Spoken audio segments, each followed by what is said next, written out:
Hi friends, welcome to not welcome.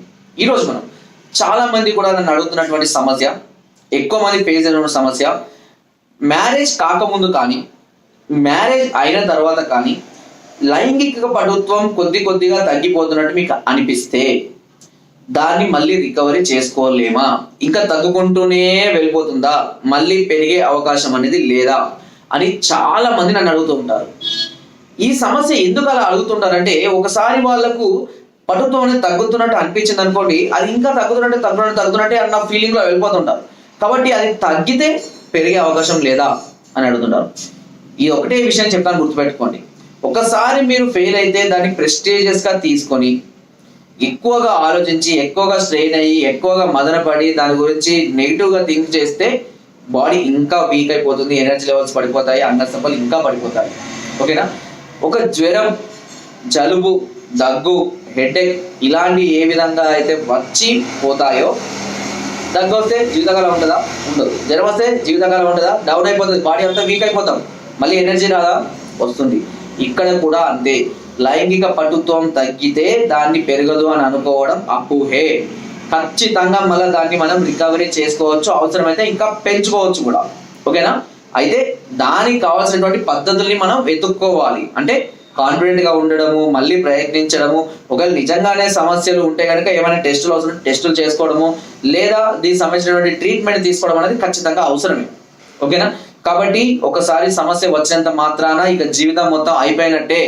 చాలా మంది phone చేసి అడుగుతుంటారు నన్ను, సార్ నాకు చచ్చిపోవాలనిపిస్తాను సార్, సూసైడ్ చేసుకోవాలనిపిస్తాను సార్, నా పరిస్థితి ఇట్లుంది, రేపు పెళ్లి ఎట్లా చేసుకోవాలి, లేదా పెళ్లి చేసుకున్నాక నా బాధ దగ్గర ఈ సమస్యలు వస్తున్నాయి, దీనికోసం మేము డివోర్స్ దాకా వెళ్తున్నాం. ఇవైతే చాలా మంది మరీ ఘోరం అయిపోయింది ఈ జనరేషన్ లో. అయితే ఏమనంటే చచ్చిపోదాం అంటారు, లేదంటే ఆడవాళ్ళు అయితే డివోర్స్ అంటారు. కానీ సమస్యను క్యూర్ చేసుకునే పద్ధతులు మాత్రం ఎవరు ఆలోచిస్తలేరు. ఏమనంటే డబ్బులు ఖర్చు అయితే అని భయపడతారు. డబ్బులు ఖర్చులు కావద్దు, సమస్యలు పెరగాలి, ఆ విధంగా అన్ని నడవాలి. ఆలోచించండి, ఈ జనరేషన్ ఎలా ఉంది, ఈ జనరేషన్ తగ్గట్టుగా మనం ఎలా వెళ్ళాలి.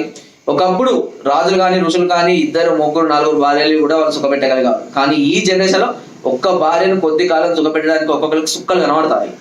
కారణం మనం తినే ఫుడ్ కానీ, మనం ఉన్న పరిస్థితులు కానీ, మనం చేసేటన్నీ కూడా దాని మీద ఎఫెక్ట్ చూపిస్తుంది కాబట్టి. ఓకేనా?